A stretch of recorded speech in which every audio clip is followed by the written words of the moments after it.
This is an experimental, I don't know, the IED or maybe, I don't know what they call it. No, it's just a firework that we don't know what it's going to do, so.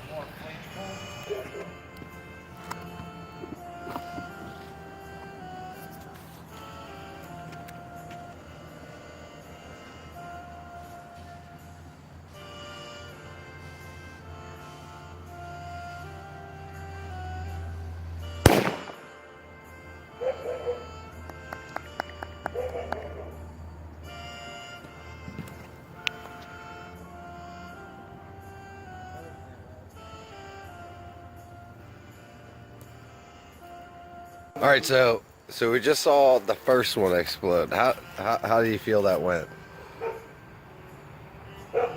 Somebody's crazy.